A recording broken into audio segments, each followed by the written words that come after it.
मेरा नाम सोनू है। मैं 24 साल का हूँ। यह शहर में मुझे अब 5 साल हो गए हैं। मैं आपको अपना एक कहानी सुनाने जा रहा हूँ। बात 1 साल पहले की है, जब गलती से ही सही मालकिन ने मेरा खूब ख्याल रखा था, मुझे खुशियों से भर दिया था, मानो मेरे जीवन में तो सब कुछ पूरा हो गया हो। मैं उन्हें पकड़कर इतना खुश हुआ जितना मैं किसी को बता भी नहीं सकता। उस दिन को जब मैं आज भी नहीं भूल पाया हूँ। वह जब भी आज मैं याद करता हूँ तो मेरे सामान अपने अपन मचल पड़ते हैं। तो दोस्तों, मैं आपको अपना कहानी सुनाने जा रहा हूँ। 1 साल पहले मैं नीतू मैडम के यहाँ काम करता था। वह एक बहुत ही बड़ी कंपनी में काम करती थी और बहुत ज्यादा खूबसूरत भी थी। वह 24 साल की थी, बहुत ज्यादा खूबसूरत। उनसे ज्यादा खूबसूरत तो मैंने कोई देखा ही नहीं।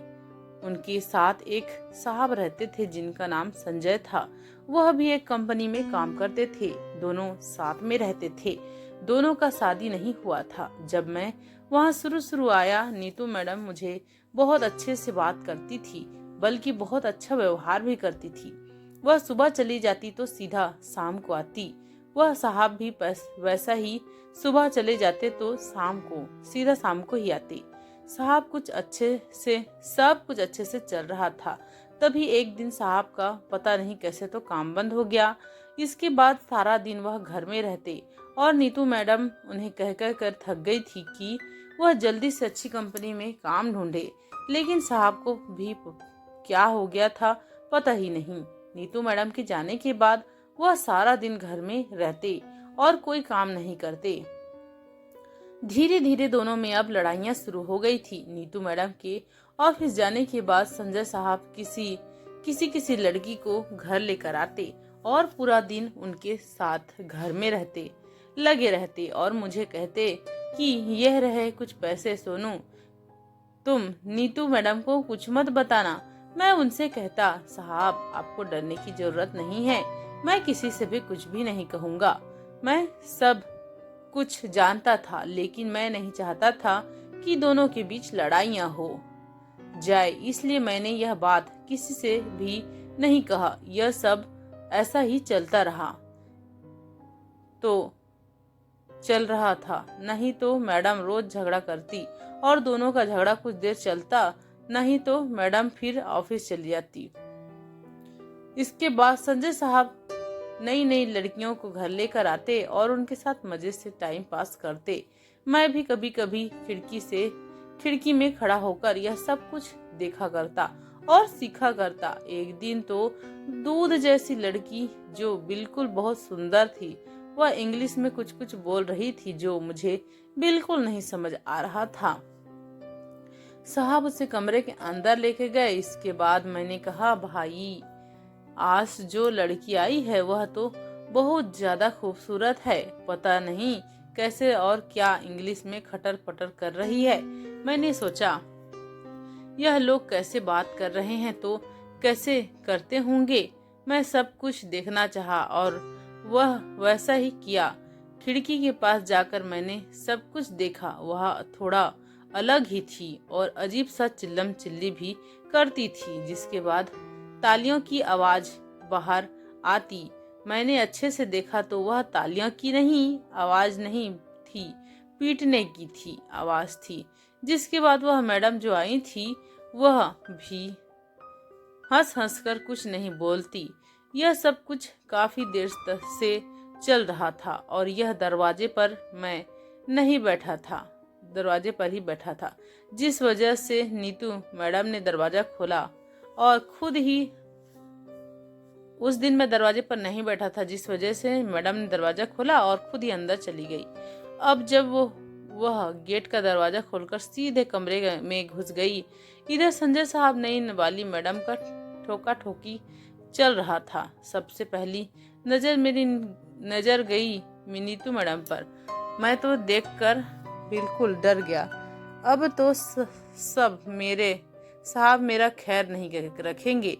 उन्होंने मुझे पैसे जो दिए थे दरवाजे के पास बैठने के लिए, मैं वहां से 9-2-11 हो गया। जिसके बाद नीतू मैडम का आवाज पूरे घर में गूंजने लगा। वह गुस्सा कर रही थी और इसके बाद वह नई मैडम जो आई थी सब साहब के साथ, वह भी भाग गई। इसके बाद उन्होंने संजय साहब को बहुत ज़्यादा बात सुनाया और वह चुपचाप सुन रहे थे। मेरा भी डर के मारे हालत खराब हो गया था। नीतू मैडम ने कहा, अब तुम मेरे घर से निकल जाओ। हमने यह घर दोनों साथ रहकर इसका किराया देंगे और खर्चा भी दोनों साथ रहकर उठाएंगे, यह सोच कर लिया था। तुम तो मेरे ही खर्चों पर जी रहे हो और मेरे ही घर में किसी और को लाकर यह सब कर रहे हो। मैं यह सब बर्दाश्त नहीं करूंगी, तुम कभी नहीं सुधर सकते, कहकर उन्होंने संजय साहब को भी बहुत डांट लगाया और घर से बाहर निकाल दिया। वह गुस्सा में कहीं चले गए। इसके बाद कुछ देर तक घर में बहुत ज्यादा शांति थी। आज मैडम का चेहरा देखने लायक था, बहुत ज्यादा गुस्से में थी। मैंने उन्हें खाना दिया तो वह कहने लगी, मुझे भूख नहीं है सोनू। मैडम इतना गुस्सा अच्छा नहीं है। तो मैडम कहने लगी, वैसे तुझे पता था ना सोनू, फिर तूने मुझे क्यों नहीं बताया। वह आज बहुत ज़्यादा इमोशनल थी। मैंने कहा, उन्होंने मना किया था, साहब ने मना किया था मैडम। फिर मेरा इस घर में, मैं तो एक नौकर हूँ, तो नौकर ही तो हूँ। मैं क्यों आप लोगों के जीवन में जहर घोलता। यह जो भी है आप लोगों का पर्सनल मामला है, इसलिए मैंने किसी को कुछ भी नहीं कहा। वह ज़्यादा ही इमोशनल थी और मुझे बहुत प्यारी प्यारी बातें करना शुरू कर दी। उन्होंने कहने लगी, पता है सोनू, तुम बहुत अच्छे हो, तुम्हारी बातें बहुत प्यारी है। उसे संजय से तो लाख गुना अच्छे हो। मैं अपनी इतनी तारीफ सुनकर मैं भी खुश हुआ। जिसके बाद वह कहने लगी, क्या तुम मुझे पसंद करते हो सोनू। मैं भी भावनाओं में बह गया और हाँ कह दिया, क्योंकि वह तो बहुत ज्यादा खूबसूरत थी, जिसमें कोई दो मत की बात ही नहीं थी। इसलिए मैंने भी उनकी तारीफ कर दी। मैं भी भावनाओं में बह गया और हाँ कह दिया, क्योंकि वह तो इतना ज्यादा खूबसूरत थी, इसमें दो मत की कोई बात ही नहीं थी। इसलिए मैंने भी उनकी तारीफ कर दी। इसके बाद हम दोनों बातों ही बातों में बहुत पास आ गए और उन्होंने खुद ही अपने सुखी प्रॉपर्टी में डलवाया। एक बार नहीं, बार बार डलवाया। मुझे इतना ज़्यादा मेहनत करवाया कि मैं क्या ही बताऊं।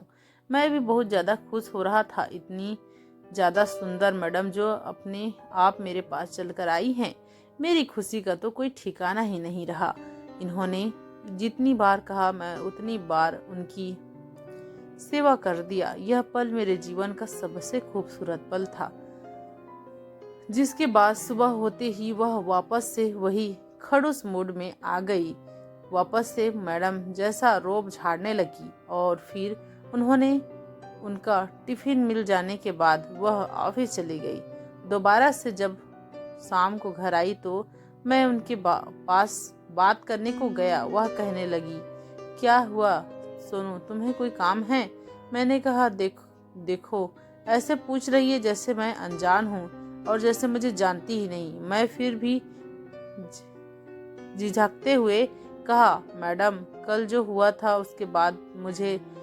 इतना सुनते ही वह कहने लगी, उसके बारे में तुम अब तक सोच रहे हो, भूल जाओ। कल मैं थोड़ा ज्यादा इमोशनल हो गई थी और अकेला महसूस कर रही थी, इसलिए तुम्हारे साथ कुछ पल बिता लिए। ज्यादा सोचने की जरूरत नहीं है, यह कोई बहुत बड़ी बात नहीं है। इतना कहकर उन्होंने बात को टाल दिया। इसके बाद मैं अपने कमरे में आकर लेट गया और सोचने लगा, मैडम ने कितनी आसानी से कह दिया कि इमोशनल हो गई थी, इसलिए मेरे साथ पल बिता लिया।